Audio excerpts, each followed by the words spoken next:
I think it does give you the graph. Let's go here. Yeah, I'm not going to go up to it. It's fine. We can build it ourselves. So if we have this graph right here, what's the greatest integer of 0? 0. If you go all the way up to but not including 1, it's still 0. That's correct. That's correct. And then at 1, it's 1, and then it goes over. So what kind of function is this? Step function. Step 8. Yeah, both of those are correct. It is a piecewise function, but more specifically, it's a jump discontinuity. That's true. That's true. Thank you for good. You looked at the notes. Good. Okay, but this is a piecewise function, but a more I just had a step function. Step function. We see things like this in real life with like movie ticket prices by a person's age. You know, that changes kind of strangely. I always thought that was weird. But anyway, it says the limit as x goes to -2 from the.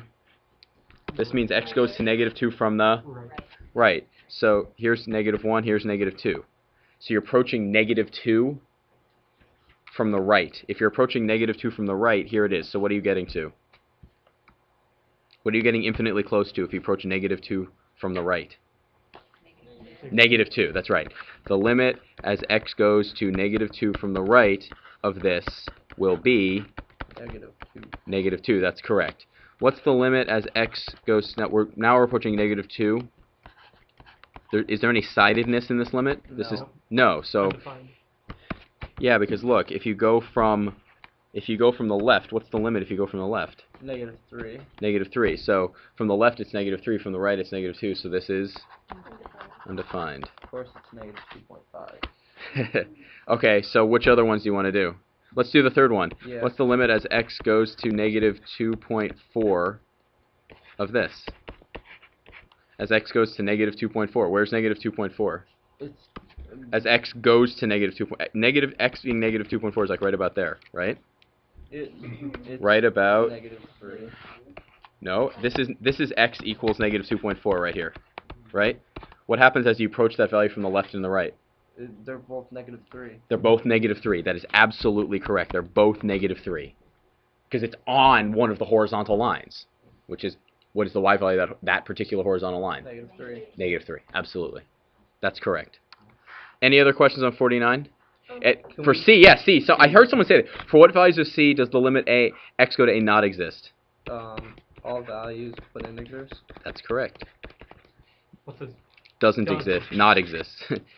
Does it exist? When does it exist? Exists when what?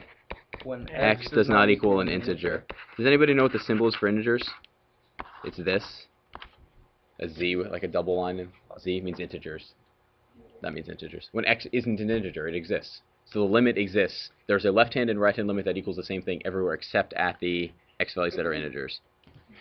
A function f is continuous at a number a. So this is continuity at a single x value if the limit as x goes to a of f of x is f of a. It is continuous at a given a value if, when you plug in the a value into the function, the limit is that value.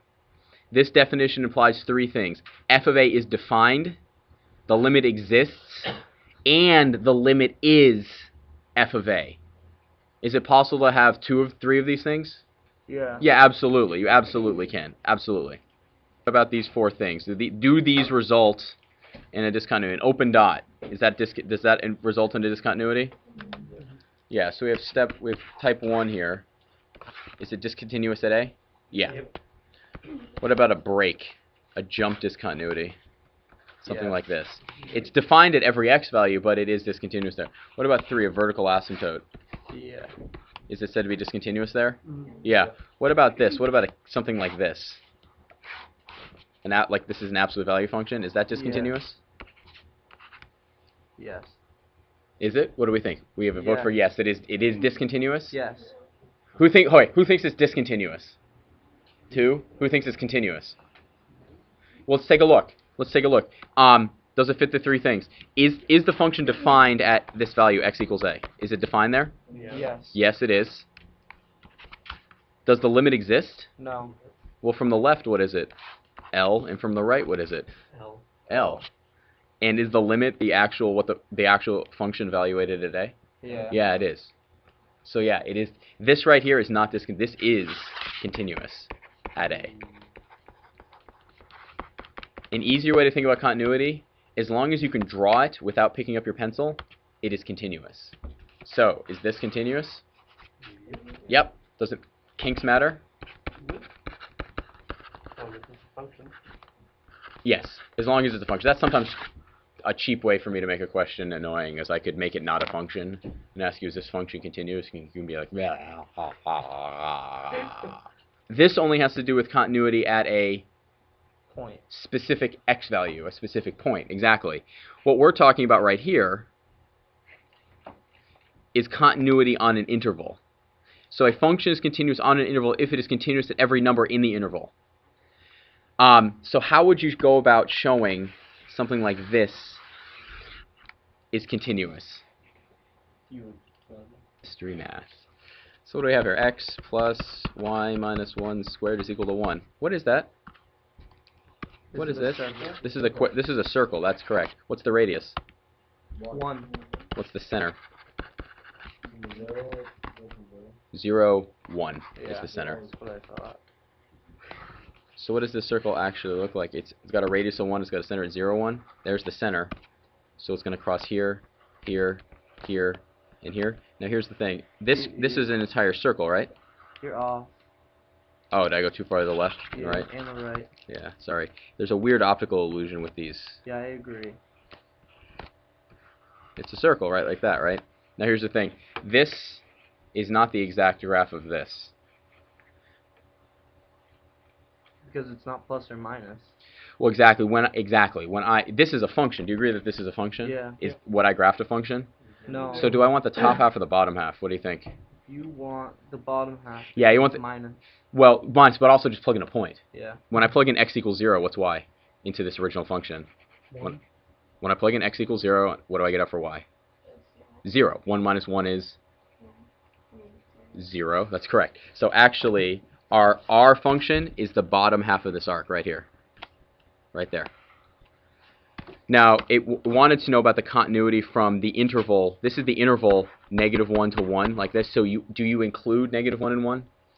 Yes. Yeah, so it's going from here all the way down over there. Is that continuous by your visual inspection? Yeah. Yeah, it is. Are there any kinks? Sorry, there's no kink. That actually doesn't matter. Are there any breaks? No. Can you draw that just by without picking your pen up? Yeah, absolutely. And is it still a function? Yes, absolutely. Okay, so that's what we have right now. F and G need to be continuous. Exactly. F and G need to be continuous. Are we going to be proving strictly that functions are continuous?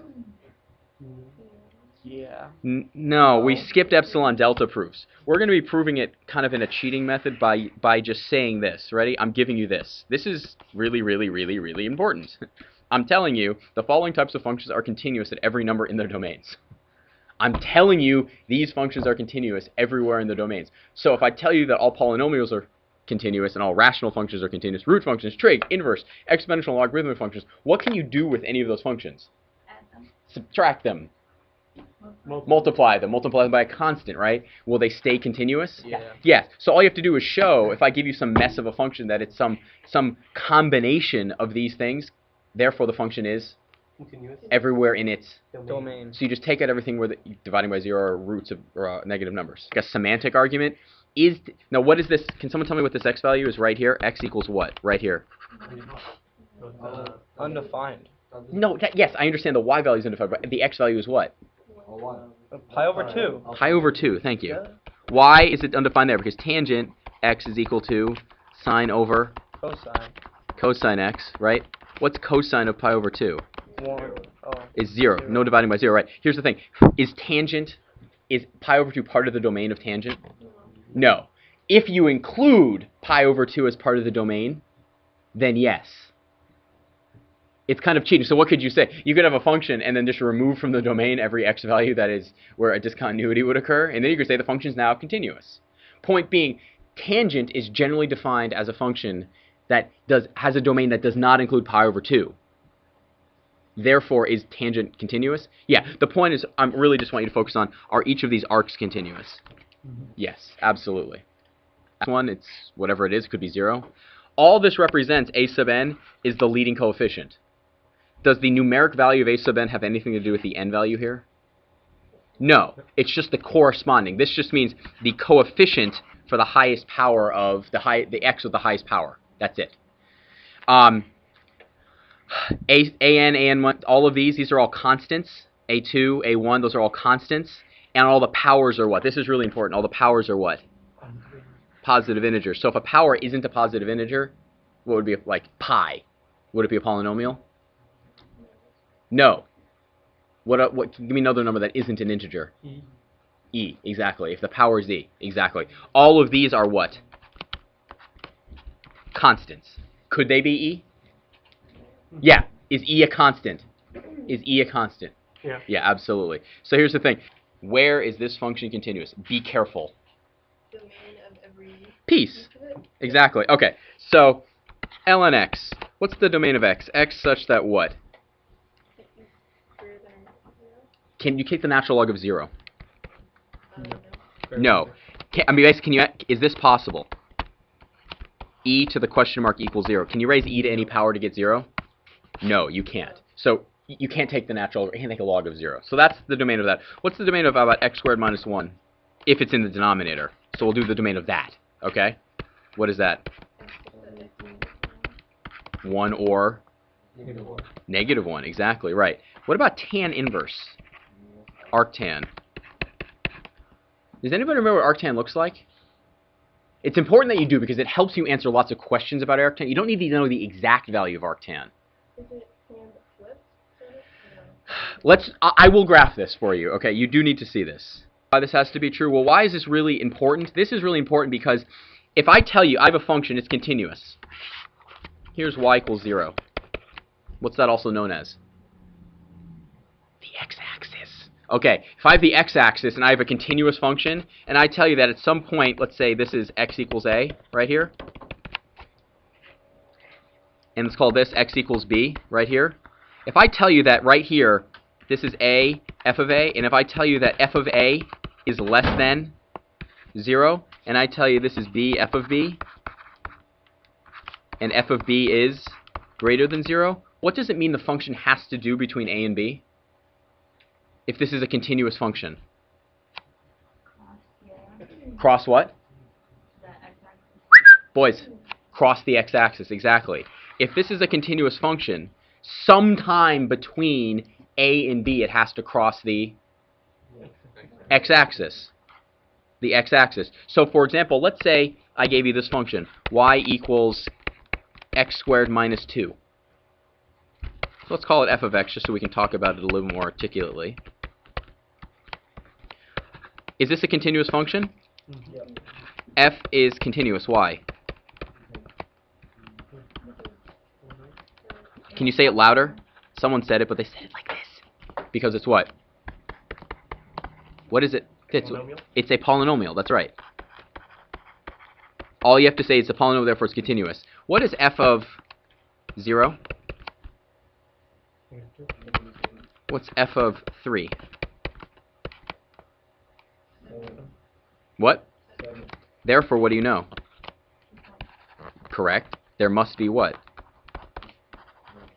Therefore, this is a continuous function, right? Therefore, f of x must equal 0. Sorry, I'll do better notation. Therefore, the function f of x must cross what? Must cross y equals 0 somewhere between what? 0 and 3. Is that true? Yeah, what's the answer? Well, root positive negative root 2, right? What's positive root 2? 1.414. You should know that in your head. What about this? What's f of 1? What's f of 2? Therefore, you know there's a 0 between what? 1. Did we just make it more accurate? Could we keep on arbitrarily making it more accurate? Yeah. Could we just keep... So yeah, what would be a good number to test? What if I wanted to do an algorithm now, what number should I test next?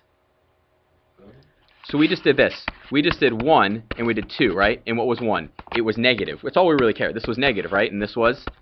What number should I test next? Nope. 1.5. We just tested 1 and 2. So we're only interested in numbers between 1 and 2. So what number should we test? Yeah, let's test 1.5. What's f of 3 over 2? Well, that's going to be 3 over 2 squared minus what? Minus 2, which is equal to 9 over 4 minus how many fourths? 8 over 4, which is... So what is that? Positive or negative? So where does the 0 have to exist? Yeah, it has to exist now. We know it exists somewhere in there, right?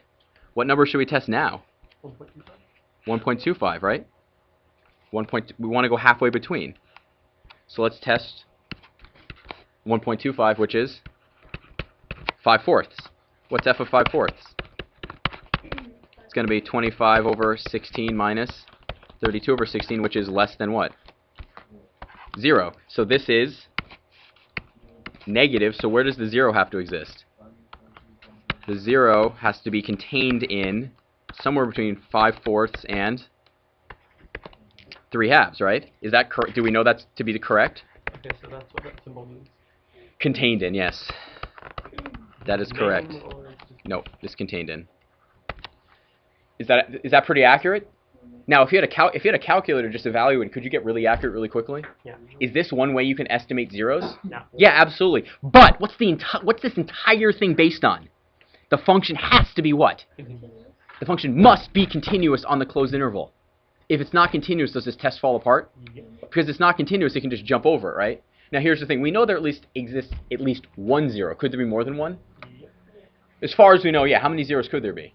Infinite. Exactly. There's only 0 answers, 1 answer, or an infinite number. Yeah, but we know some other logic. What type of function are we dealing with here? What type of function is this right here? Parabola. It's a parabola. So at most, how many times can it cross the x-axis? 2 times. So by that logic, we know it can cross it most twice. Could you literally, if I gave you about 10 minutes of programming, come up with a program to estimate zeros? Yeah, absolutely. Hey, is this what your calculator actually does? Yeah. Pretty much. Your calculator does algorithms just like this. Just like this. Is that no point? When x gets huge, what are the only terms that matter? So 2x squared and 2x squared. 2x becomes infinitesimally small compared to x squared as x gets huge and big, right? So this is equal, the limit is going to be equal to, the limit as x goes to infinity of f of x is actually going to be, in this case, 2x squared over 2x squared, which is 1.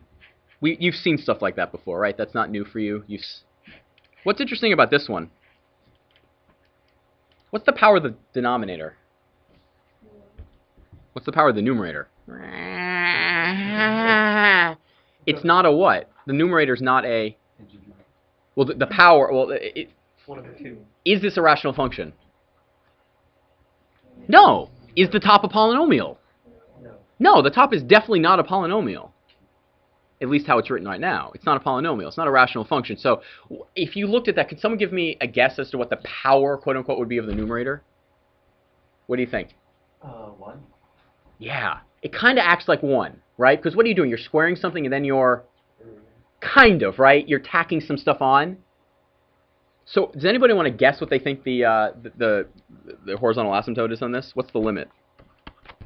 A guess? Anybody want to guess? Let's guess 1. Let's guess 1. Now let's play around with this. I'm just going to do some rewriting. Can I do some rewriting? Is that okay? Yeah. Why not? I'm being too good at leading people, I guess. I'm being too good at leading. What should I try to do? I think I gave you a hint. Make it 1 half. The power. Make what? Instead of making it a square root sign, make it the power of 1 half. Make it to the power of 1/2? Sure, let's try that. Let's make it to the power of 1/2. So you think this is, let's make this 2x squared plus 1 to the 1/2 over what? Like that? Does that help us? We haven't changed the overall value. I agree with that. That's correct. We haven't changed the overall value. Are you allowed to distribute, or is that a Distribute what? the power? Really? Is 1 plus 2 squared equal to 1 squared plus 2 squared? No. God, I need to call another teacher, don't I? Do I need to call another teacher? Am I allowed to do that? These are the kinds that you can't... This is the equivalent of saying, like, I am teacher. No, like me is Josh. Like it's like black hole joy sucking mistakes. Okay, like they're funny because I want to call a math teacher and share this. Does every math teacher see this problem all the time? Yes. Yeah. Yes. This is a really common error. Is this one you should avoid? Yes. I'm trying new things like making raptor sounds when you make the mistakes. Okay. So if I ever make a raptor sound, that means retreat, retreat, retreat. Oh God, retreat. Okay. The raptors are on the metal tables. It's Jurassic Park. You're hiding in the cooler, and the raptor's gonna like eat your intestines out like they do in the movie. What should I do? Any ideas? The limit laws. Yeah, we have to. Do you agree that we just have to kind of rewrite this? Yes. Do you agree that the limit, there is some sort of limit involved here? Isn't it like If- law 7 or something? Well, yeah, something random, right? You could use your calculator, right? Could we do that? Yeah. Let's use our calculator and see what it is. Take out your calculator and see if you can come up with an answer, okay? You look at the what? What did we look at right here? We looked at the leading coefficients. So in this case, what are the leading coefficients? Not really 2. Yeah, let's just do some investigating, some poking around. What is root 2 divided by 3? Second square root of 2 divided by 3, and I'll delete that. What did we get here? Ooh. Do we have a strong suspicion that that's the actual limit? Ah, so we have a suspicion. Is that good enough to work with?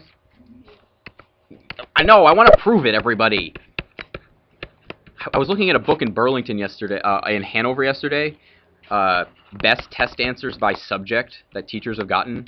Oh, it was so funny. It was fantastic. The math ones were glorious. Okay, so here's it. We suspect we know what the answer is, so we know what we're working towards. How do we prove that? That's what we're working towards. What can we do? No, you can't take it away.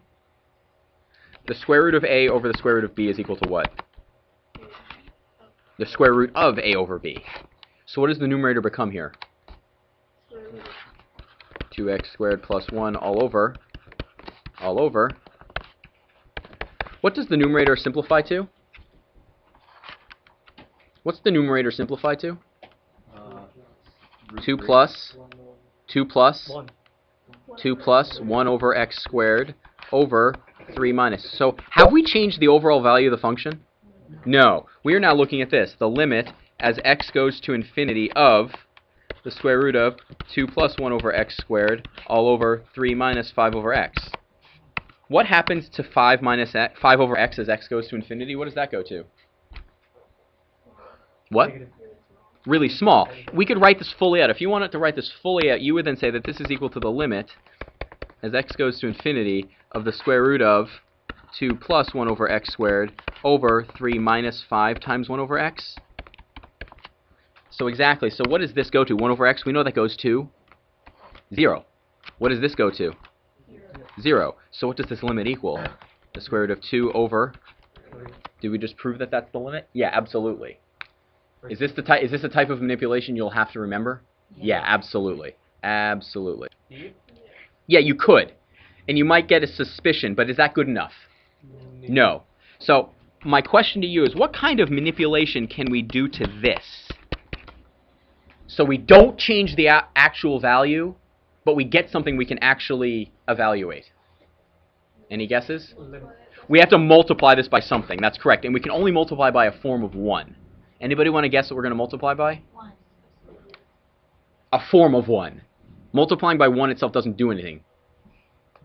You missed the 1. Thank you. It's a fraction, and it is 1. It equals 1. But what are we going to put on the top and bottom? Yeah, there's a square root of x squared plus 1, what? Plus x over what? The square root of x plus 1 plus x. What does this equal, Killian? What does this equal? So are we legally allowed to multiply by it?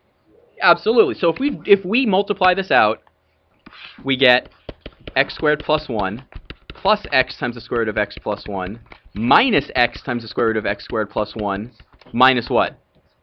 Minus what? All over x squared plus 1 plus x. What cancels? What cancels? Yeah, is that great? Yes. Hallelujah. What else cancels? What's the only thing left? So what do we end up with? 1 over what? The square root of. Square plus 1. Is this something that we can logically do just by thinking about what happens to x as x gets huge? Yeah. As x gets huge, what happens? Yeah, as x gets huge, I mean big, right? This gets huge, right? This gets also huge, the square root of something. So as a whole, what does this go to? 1 over, so what does the whole thing go to? The whole thing goes to? 0. Thank you. You just said all the steps. That was totally perfect. That was great. The point is, are there some clever manipulations you're going to have to remember? Yep. Absolutely. There are lots of clever manipulations you're going to have to. So remember, you see this stuff right here? Skip it. Skip it.